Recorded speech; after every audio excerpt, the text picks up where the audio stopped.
Hey gangsters, let's talk about a snake gun.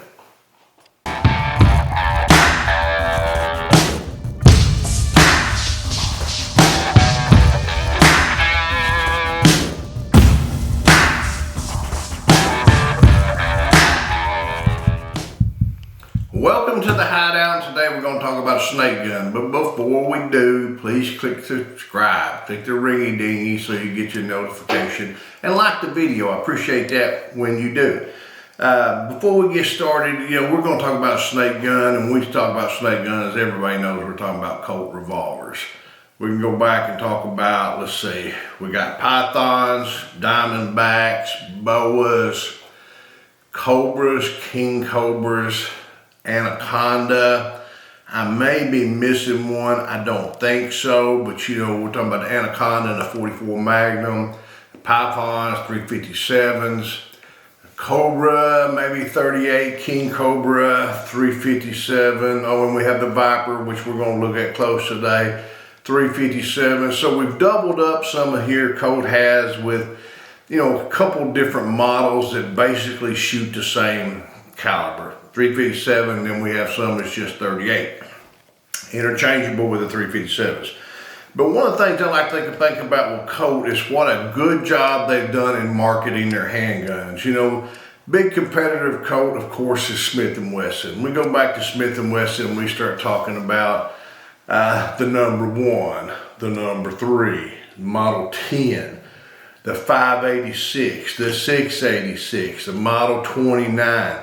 None of that shit just does it before you do it. I mean, it don't.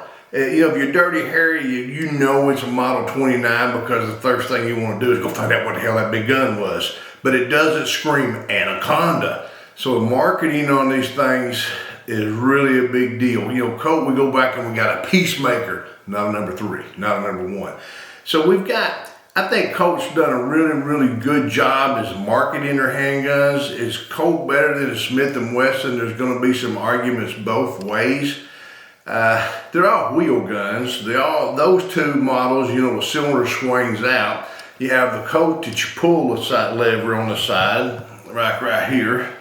And you have the Smith & Wesson that you push it. I like them both. I think the Smith & Wesson is probably a little bit more natural. But that's irrelevant. I think we're talking about marketing coming out with something they're calling the freaking Python. I mean, that's just badass versus give me a Model 10. So, I think that even Ruger, you got the Black Hawk, the Super Black Hawk, the Red Hawk. I think Smith & Wesson missed the boat by not taking an opportunity and calling something after a freaking tarantula or some bullshit to give them a little bit of marketing. Ooh, but that's neither here said down the road. Today we're going to look just a little bit at the Viper. Now the Viper is a 357 Magnum that, and I've got one here to compare it to, the King Cobra. There's really not a significant difference in the two handguns, and we're going to point it out. The King Cobra 357 Magnum, the Viper 357 Magnum. They look almost identical, with just a little bit of differences, and we're going to point that out and see. Now, this here's the King Cobra, and you can see it's a good looking handgun, but if you look closely at it, it does have the rubberized grip here because that 357 Magnum can be quite a punch to hang on to. And then if you'll look here on when we open the side gate here, we have this cover extending all the way to the end of the guide rod. There. You see it there. Now, I'm going to pick up the Viper. This Viper is new, unshot. I'm going to take the little plastic deal out, and we're going to look at the same thing. Look at that. It only comes about an inch short. Both these handguns have a 3-inch barrel. I'm going to close them both up and put them up side by side so you can have a real good look at them. If you see any difference other than that, of course the pistol grips are different. But other than that, visually, I don't see any difference. You don't see a difference. I'm going to roll them over so you can see the tops of them a little bit. I don't see any difference. Now, I had read somewhere that one of the differences was that the King Cobra had adjustable sights. Well, if you'll notice, this King Cobra does not have adjustable sights. Did I just get screwed on this deal, or what's the deal? But it does not have adjustable sights. The Viper does not have adjustable sights. Now, if you're just looking at the two handguns, I prefer the look of the Viper because of that wooden pistol grip over that black hoe rubber grip. Now, I'm not saying hoe, probably Pac-Man or something, but I prefer that walnut looking grip. I think it's much more attractive than just the black. Now, we're talking 357 Magnum. Which one's gonna be more comfortable to shoot? This is gonna be more comfortable to shoot. Additionally, this handgun here is a little heavier than the Viper. Now, if you look it up, I come up with one spot, just one spot, and like I said, I didn't dig all day, that says that's one of the big differences. The other big difference, other than the adjustable sights, was this is a lightweight handgun, but the measurement they give me on there, one's like 28 and a half and one's 29. I mean, it's like an ounce difference. Is an ounce going to make that much difference? I believe, I tried to measure it, but I don't have a scale to measure that. This feels more to be more than an ounce lighter. Now, on documents, paper that I sent out there and I seen out there on the internet, this is only an ounce different, but this seems significantly heavier. You guys who have two or can compare, you may send me a message. But both of them shooting 357, this is not going to be as comfortable. Now, of course, those guys who have a little bit of knowledge on these things know that once you have a 357, you can shoot a 38 in it. A lot of people do shoot 30 in it for a couple reasons. Number one, it does not have the recoil. Number two, it's cheaper. And I can actually shoot more 38 than I can 357. Some people will, and I will do it myself, I will shoot 38 special, just letting know 38 specials when I'm practicing or at the range, but when I holster it to carry it, I'll shoot a 357 Magnum. Now, I do not carry either one of these guns, and it's unfortunate because they're both attractive handguns.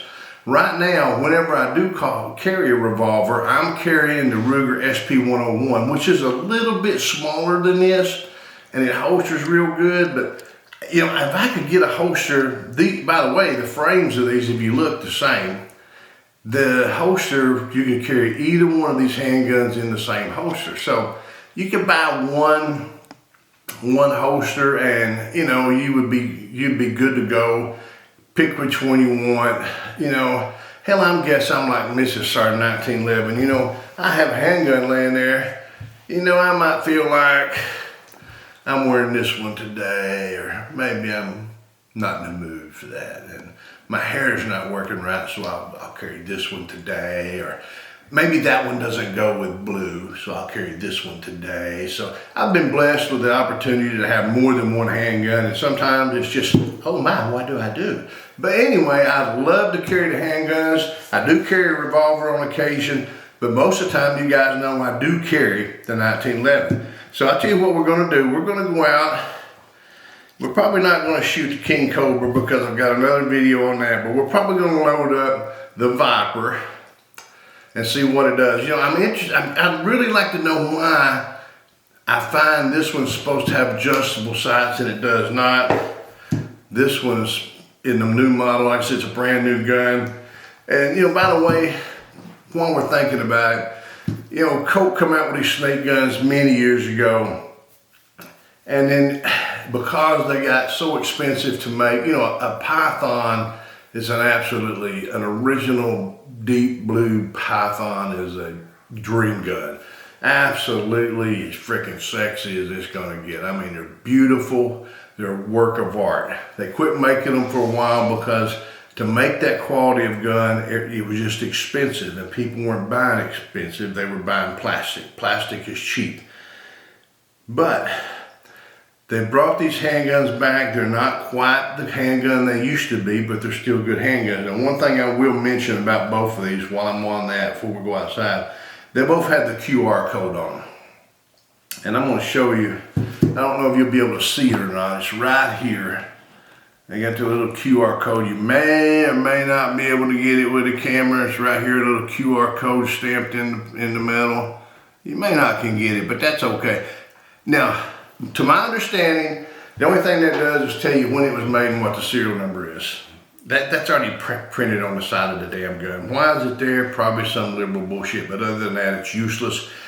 And I have yet to find anyone, not one person, that their iPhone or Android phone, either one, would read this QR code. So it's probably just an appeasement to the liberal organizations out there, to someone to say, look what we've done, so you'll quit squalling and bitching. Anyway, let's take the opportunity to go outside and see if we can actually make it go. Bang, bang, bang. Let's go. Okay, welcome to the range. You guys who've been around a little while, guys and gals, know we've relocated. We're still working on a range. We do have a safe range, but it's just not all that good looking right now. But we're working on it. 115 degrees in the shade. It's going to be moving slow. Now, one of the things I did not mention in there too much was the triggers. This thing is a double action, single action. So is the King Cobra. But one of the things we do get, and is really, really important about the Colt revolvers, is Colts period, 1911s and the revolvers, is the triggers. These things can have absolutely amazing triggers. You know it. You guys who are shooters, you know it. It's just, we can have these things with revolvers and 1911s that is just not mechanically possible with the plastic guns. You know, we've improved a lot on with the plastic guns. Maybe it's like some of the SIG or the Walter PDP or something. They're better, but they're not 20-pound triggers like on a Glock or whatever. Now, I've been told, rumor, assumptions, ASS and assumption, that some of these polymer pistols are specifically designed that way to kind of make them safer. You know, whatever. We're talking about the Colt revolvers and their pistols. They're absolutely amazing. Now, this pistol being new, I didn't do it out here, but I did it inside. You know, on single action, it come in at 5 pounds, which is outrageously heavy for a single action revolver, or the potential for a single action revolver. Now, I don't know if it just hasn't been shot enough, or maybe Colt has cheapened it down enough to make it more affordable and get back in the market. You know, the King Cobra and this Viper, you know, manufacturer retail suggested price is about $1,200, but you can get them a little under $9, between say $850 and $9 brand new out of the box, so that's quite a savings on there. We're going to go ahead and load up some Winchester White Box 38. Good practice rounds, more affordable than 357s. And we're going to take a few shots at this, at these bad guys out here and see what happens. And of course, I'm going to shoot a few. First one, probably I'll just shoot in a single action, and then I'll shoot a double action. Let's see if I can hit the bad guy here.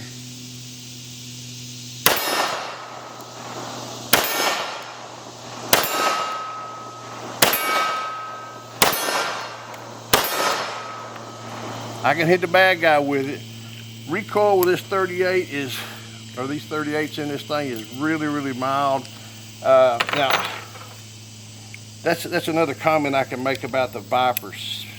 The way I understand it, because the two handguns are so much alike, with the King Cobra being heavier, the Viper itself is specifically designed for your EDC weapon, everyday carry. Will it make a good one? Yeah, it'll make a good one. I get a good holster. The weight of the King Cobra is enough. You better have a good ass belt and crank it tight like a zip tie belt. This thing here, you can probably get by with a Western belt or one with a buckle. It's going to come down to that holster though. And you know, lighter, easier to carry, harder to shoot. It's that big a deal. But you know, when you actually get down to the shoes, it's irrelevant. You guys know how it is. You sit in a deer stand, maybe no hearing protection on. You fire around with your 30-06, you never heard it, you never felt it. In a stressful situation, you're never going to hear it, you're never going to feel it. I don't care what the recoil is. So let's shoot another few here. Double action. Oh, I had something happen there. And we had a light strike. No. Let's see what we got. It is a little bit light, if you can see that. A little bit light. So what I'm gonna do is I'm gonna plug it back in, and I'm gonna try it again, because I don't know if that's just ammo or what. So we got another light strike on the same shell. So let's just go ahead and load it out. The two that I've attempted to fire will replace. And we'll see if it's ammo or handgun. I suspect it's ammo. Let's try again.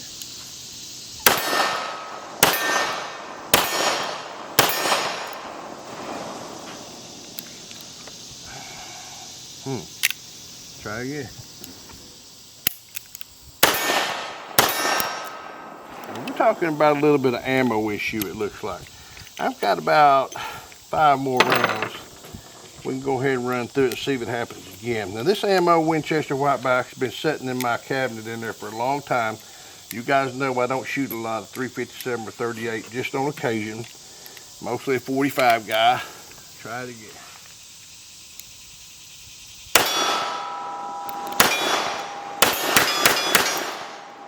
Fired through there fine just then. What do I think? Let's just roll the price up and say $900, because I see them everywhere for $900. $900, 3-inch barrel, double action, single action, 357. Nice, pretty walnut type grips on it. In the right holster. Let's just say we're going to have another, hell, $100 in the holster. Nah, hell, we can get a Combat Master for cheaper than that. Not under $1,000 shipping, tax, and everything. A Colt 357 Magnum. I don't think you can go wrong. I mean, you know, Colts are going to hold the value. It's something you could be proud of to own. Hell, obviously, I like it. So, you know, if you can do it, do it. Until then, let's get some. Shoot safe and shoot straight.